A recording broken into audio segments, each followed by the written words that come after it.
Dr. Donald Rakow is a retired professor of horticulture from Cornell University. He's the former co-director of the Cornell Graduate Program in Public Garden Leadership, co-author of the first ever text in the field of public horticulture and on the social outreach provided by public gardens. Interestingly, Dr. Rakow first became interested in public gardens while serving as a Cornell Cooperative Extension agent in Broome County. There, he worked with the newly organized Master Gardeners to plan and plant what became Cutler Botanic Gardens in Binghamton. From 1996 to 2013, he served as the director of Cornell Plantations, which is now Cornell Botanic Gardens, the 4,300-acre public garden of Cornell University. For the past 20 years, he taught public garden management, focused on all aspects of the design, establishment, and management of botanical gardens, arboreta, and conservatories. He continues to be active in the American Public Gardens Association, for which he has chaired numerous committees and from whom he's received multiple awards. Dr. Rakow is the former coordinator of the Nature RX at Cornell program, whose goals are to reduce stress and thereby increase the physical and mental health of students through engagement with nature. He directs the nationwide Campus Nature RX network, which has nearly 70 campuses. He's also a certified guide with the Association of Nature and Forest Therapy and was with us today during our riparian forest bathing sessions. And I can say from my experience working with Don over the last few months to prepare for tonight that he's a kind, conscientious, and warm-hearted person. So please join me in welcoming Dr. Donald Rakow.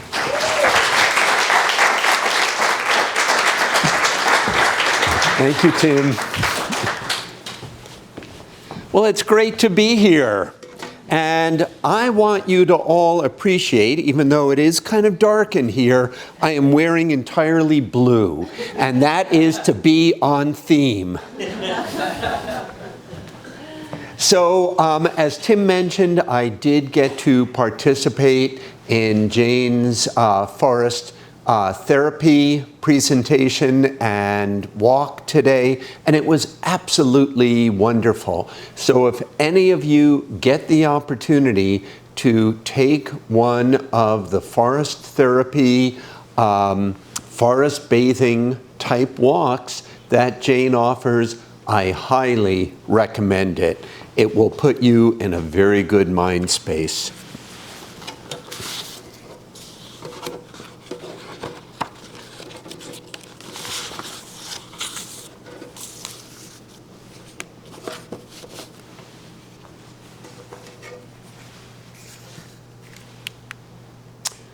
Also blue. There is an incredible amount of published material today that verifies the benefits for humans of spending time in nature. There is more scientific evidence than I have time to read. Just the other day, I came across a new paper on how the sounds of nature benefit us. But in addition to all of that scientific evidence, we are now seeing more and more examples of papers in the popular press that speak to the human benefits of time in nature. So here's Real Simple talking about the benefits of spending time in nature, why you should get outside more often. So what I'm recognizing is that the scientific community, the popular press communities have gotten on the bandwagon of the benefits of nature exposure. We just need the people to come on board. And hopefully my remarks this evening will have a little bit of influence in getting you to spend more time in what is truly one of the most beautiful parts of New York State. By the way, I live up in Ithaca, which is another beautiful part of New York State. So there was a paper that was published back in 2017 by Frumkin and Rankin. And what they did was divide all of the benefits that have been shown of spending time in nature into 3 categories. And I thought, whoops, that is not at all what I wanted to do. Where is my laser pointer? I'm running out of buttons. Oh, I definitely didn't want to do that. Big button in the middle. Oh, there it is. Wonderful. They divided all of the benefits into psychological, which tend to be the best known ones: reduced stress, reduced anxiety, reduced signs of depression, and in some cases, reduced inclination toward suicidal ideation. And then they listed physiological benefits, such as an improved ability to concentrate and memory recall. And these have been proven in any number of scientific studies. Also, lowered blood pressure has again been confirmed multiple times.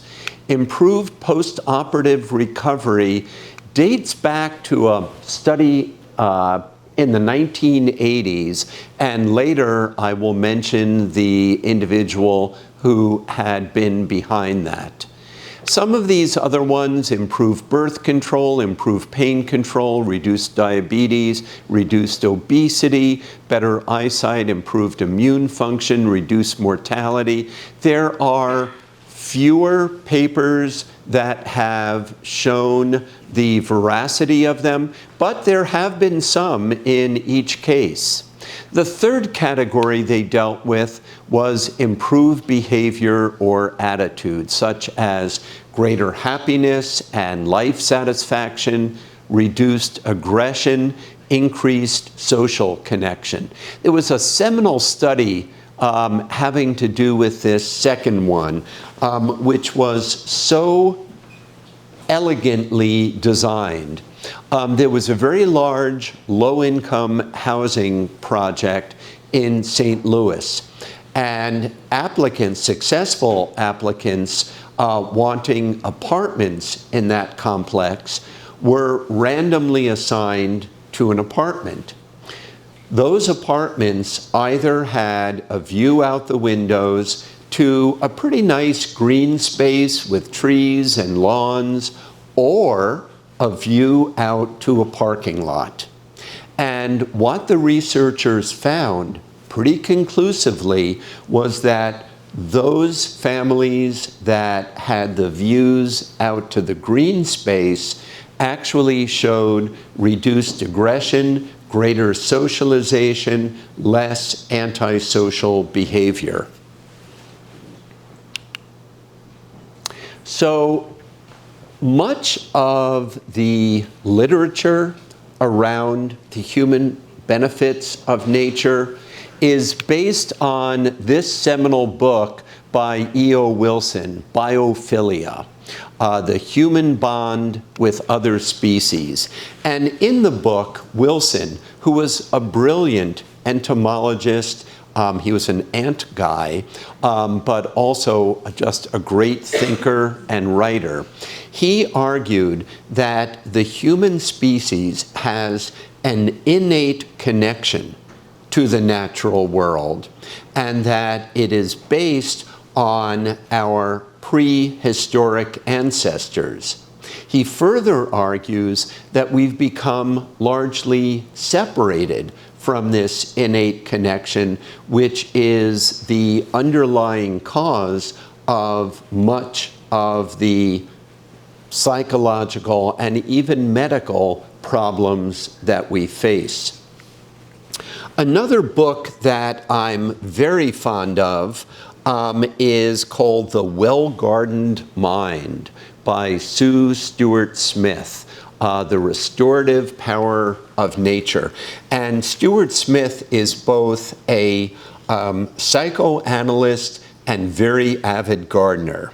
So early in the book, she states, when we work with nature outside us, we work with nature inside us.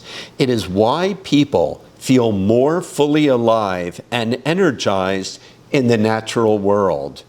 Why gardeners report feeling calmer and more vigorous, and why spending time in nature awakens the connection-seeking aspects of our human nature.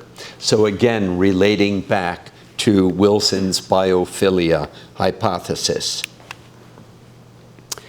And while the region you live in is undisputably gorgeous, you don't have to go into the forest primeval in order to enjoy the benefits of nature. In fact, this is the community that I grew up in back in the 1950s. Any guesses about where that is based on the close-set nature of the houses? Long Island. Long Island, and more specifically, you've got it, Levittown, New York. Absolutely. This is where I grew up, and even in Levittown, New York, there were neighborhood parks.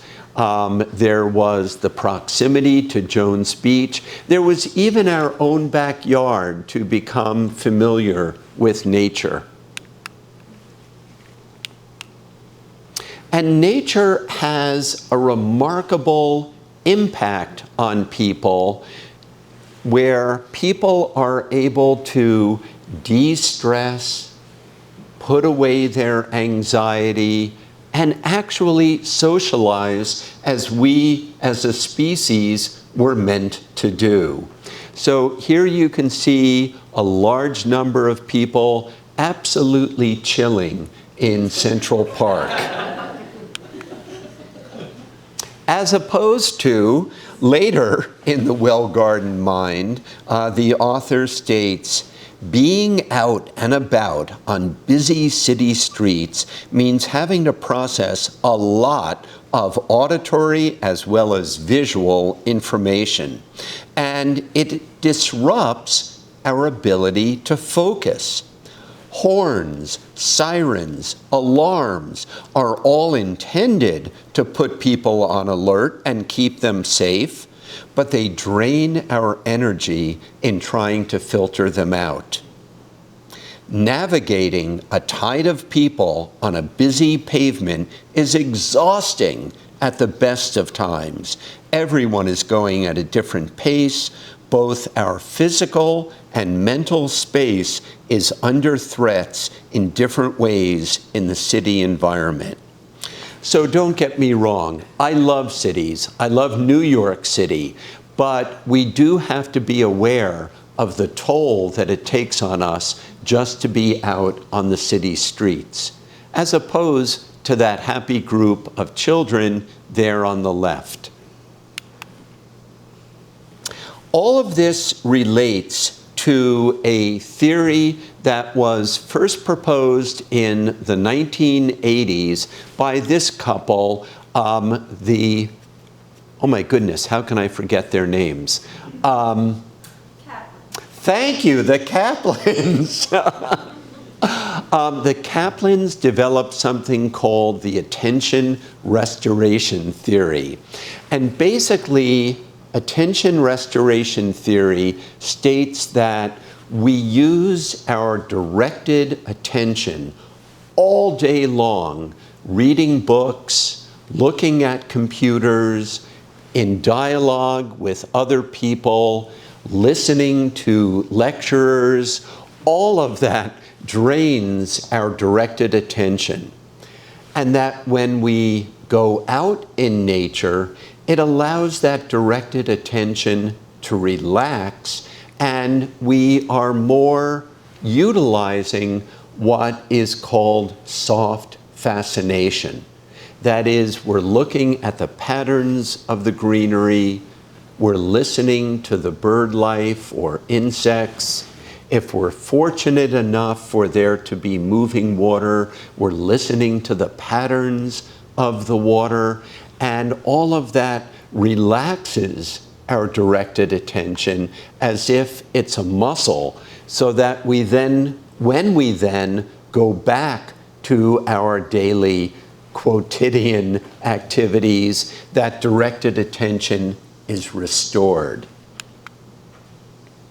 So as you can see here, a number of papers that have confirmed the reality of attention restoration theory.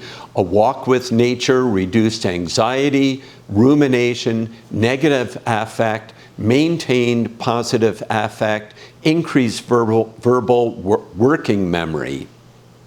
That was by Bratman. Walking in urban green space reduced stress, arousal, frustration, and directed attention. Walking in busy commercial district increased engagement, alertness, and directed attention. So in the years, actually decades, since the Kaplans first presented this theory, it has been largely accepted. A second theory introduced by this Swedish scientist, Roger Ulrich, is called the stress reduction theory. Before I get into that, I'll mention that it was Ulrich who first provided the research about increased recovery from surgery. He worked actually with a number of male patients who had had ulcer surgery, and it was back when that involved a fairly substantial wound needing to be made. And he found that those patients post-operatively that had a view out to a green space recovered more quickly, required less pain medication than those patients that had a view of a parking lot or no window view at all. But in terms of stress reduction theory, it really takes an evolutionary approach to looking at how nature benefits us. It is a complement to attention restoration theory, and what it says is that when we are alarmed, it activates our fight or flight mechanism, our sympathetic nervous system.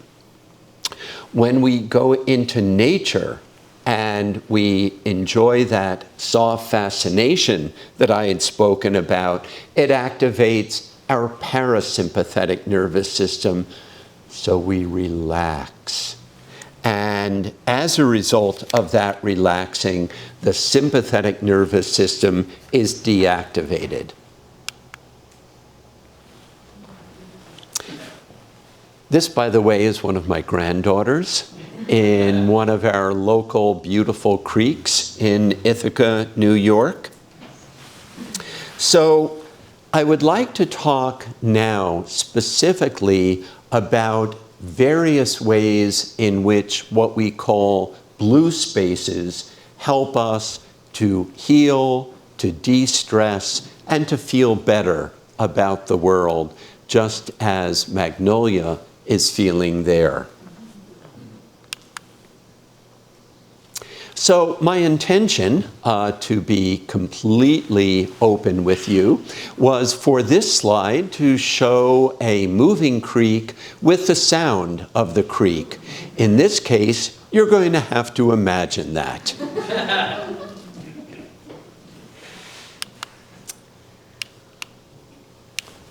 There we go. So I was just speaking about the sympathetic and parasympathetic nervous systems. And when we hear loud noises, when lights unexpectedly go on, when someone shouts, any of those sound or light types of stimuli can in fact stimulate the sympathetic nervous system, which, as I was just saying, cause that fight or flight response. In order to really activate the parasympathetic nervous system, we need a regularity, a predictable soundscape and visual scape around us. natural spaces provide that. They also predispose us to a state in which we can meditate, in which we can completely relax, and if we become sufficiently meditative, we can fall asleep. Just kidding. Another reason why water is so appealing to humans is that we're made up mostly of water. We think of ourselves as being these strong, solid creatures, but in fact, as you can see in this slide, we're mostly water. And it makes sense that we would identify with water. Something that's really fortuitous is that recently the Guardian newspaper that I see online asked its readers, why are bodies of water so calming? And here are a few of the responses that people wrote into the Guardian. The first person said, it's really not too deep or difficult. We are mostly made of water. We were made in water and birthed from water. We know water instinctively. A second reader wrote, it reminds me of my place in the universe, infinitesimally small. A clear night sky has a similar effect. It helps to put concerns into perspective and to amaze me that any of us are here at all.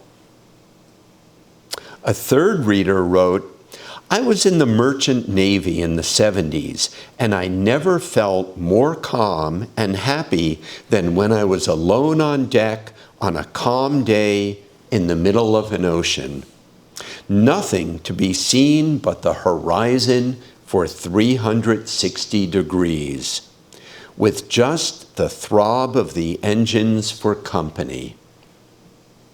And a final reader wrote, I suppose not everyone finds large bodies of water more calming than other natural environments, but I can speculate that if they do, it may be because we feel safer being able to see for miles and miles when staring at the ocean or a lake, as opposed to being in the forest where a predator can be hiding. So I thought that those were some interesting perspectives from some of their readers. Now, I've been speaking about the calming and anti-stressing effect of being near water, but really that's going to be most effective if you are engaging with water solo or with one or two other quiet people, not on a crowded beach with lots of music. That's an entirely different socio-psycho experience. There have been a number of studies that have looked at how living near water can impact people.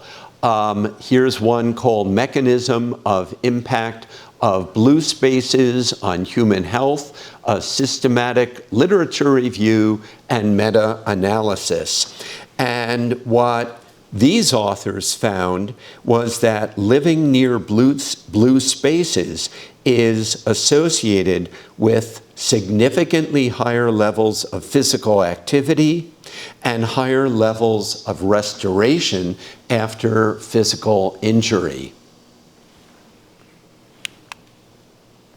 Another study called Urban Blue Spaces and Human Health, another systematic review and meta-analysis. By the way, a great thing about systematic reviews is that they take all of the pertinent literature and review all of it and find the common points in them. And this study found that living near or being exposed to blue spaces can significantly reduce the likelihood of obesity. A third study by Britton and colleagues called Blue Care, a systematic review of blue space interventions for health and well-being, found that what they termed blue care could directly benefit health, especially mental health and psychosocial well-being. They also found some evidence of greater social connectedness between people after exposure to blue spaces. So each of these studies are showing that there are real and very positive effects of living near or regularly engaging with blue spaces. Yet another study looked at depression in young Chinese adults, exposure to blue space surroundings and depressive symptoms in young Chinese adults. And this study found that rates of depression were much lower in those adults that had regular exposure to blue spaces, especially when it was mediated by also receiving adequate sleep.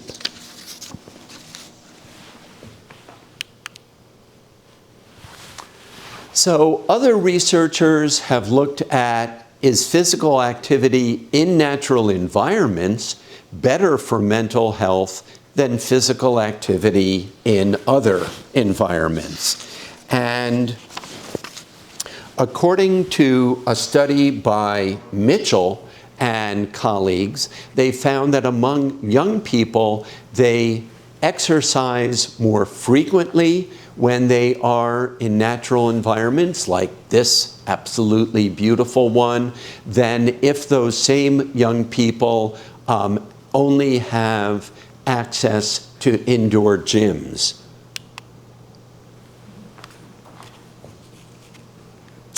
According to a 2020 study by Barrera, Hernandez and colleagues, when young people have a greater connection to the natural world, they are more likely to develop pro-environmental and sustainable behavior like recycling, composting, reduced use of plastics. So that relates directly to the points that Tim was making earlier. They also found that when young people are regularly exposed to nature, they are less likely to show evidence of something that greatly concerns me these days, which is being termed eco-anxiety. That is an attitude, especially among young people, that the environment is doomed and there's nothing they can do about it. When young people go through this sequence of regularly being exposed to nature, and then developing and acting on pro-environmental approaches, they are less likely to feel the paralysis of eco-anxiety. In addition, research that was done by Kellert and others has shown that contact with nature during the middle childhood years, so basically 8 to 12, occupies a surprisingly important role in a child's emotional responsiveness and social development. So those are things we're all concerned about in young people, and Kellert and other researchers have shown that you can really impact those middle childhood youth by having them regularly getting their hands dirty, running their hands in water, and just generally being in nature like these two happy kids. So a question that colleagues of mine and others have asked is, so like, how often do I need to go out in nature? And in 2020, several Cornell colleagues and I published a study called What is the Minimum Time Dose in Nature to Positively Impact the Mental Well-Being of College-Age Students. And this too was a scoping review in Frontiers in Psychology.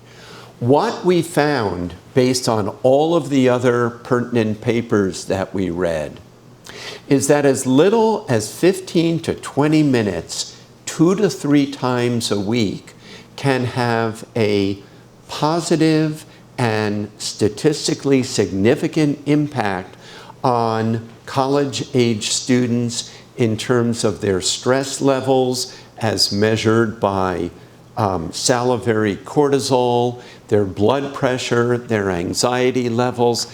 That's very little time. And we've seen through all of these studies that it really can have quite an impact. This short duration and frequency for time in nature that I just spoke about was confirmed by another study by Vert and colleagues. Vert, meaning green. What an appropriate name. They found that participants who walked by a waterway, as these folks are doing, for 20 minutes a day, 4 days a week, for 3 weeks, had significantly reduced stress levels, increased well-being or self-reported well-being, and that this was contrasted with a second cohort that did the same amount of walking in urban sites.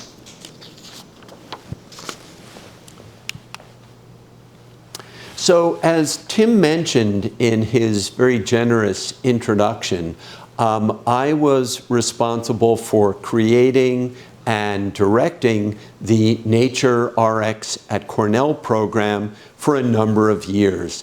The mission of the program is to reduce stress and thereby increase physical and mental health in students through their engagement with nature, and to cultivate in students an increased appreciation of nature.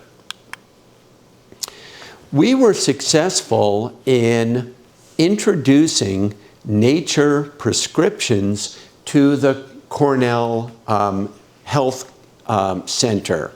Initially, this was done through these paper quarter cards that read, "Research shows spending quality time in nature is good for your overall health and well-being." And it then recommends a number of things a student can do, 20 minutes, 2 to 3 times a week, just as our evidence showed. We've been successful in recent years in actually getting Nature RX as one of the options on the student's electronic health record. And as you can see, it says Nature RX discussed and recommended. This past academic year, more than 950 students had Nature RX recommended as part of their EHR.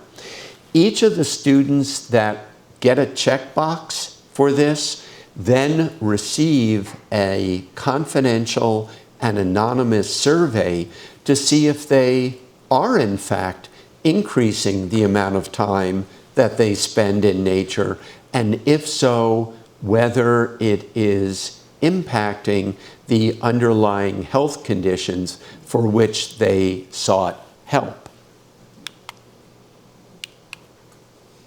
We also at Cornell have a Nature RX website that lists 15 of the beautiful natural or landscaped sites on campus.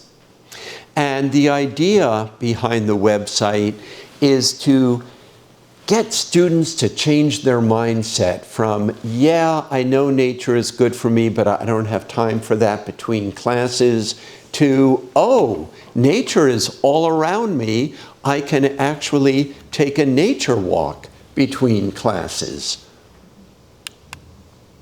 We also have a student nature RX club, and you can see a couple of the past club officers tabling at a student event.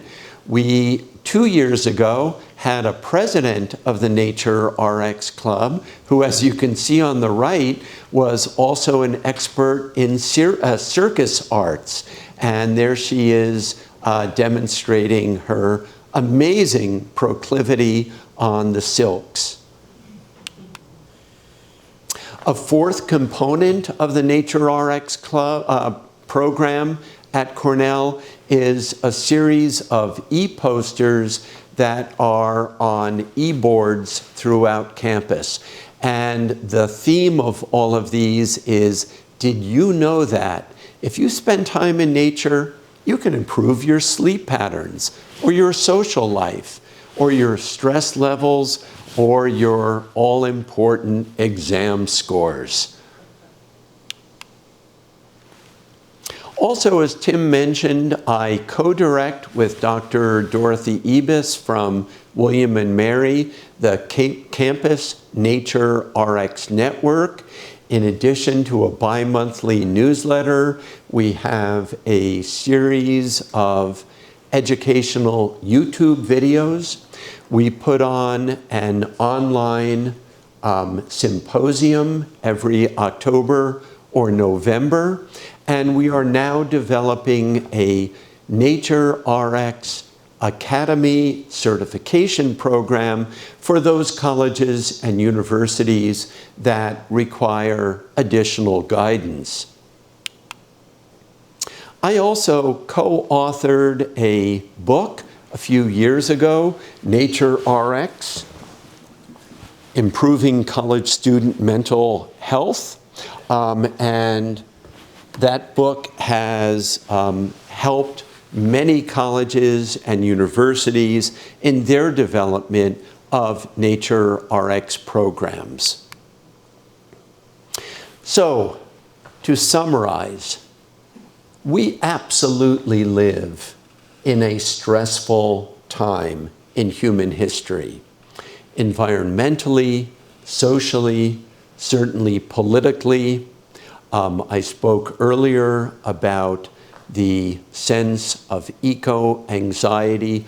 All of those things are real. But by engaging with nature, whether it's through a community gardening project, a walk through a beautiful wooded area, or sitting in our backyard and observing birds at feeders, we can connect with the natural world, really recognize what Wilson meant by the biophilia hypothesis, and contribute to our overall well-being. Thank you.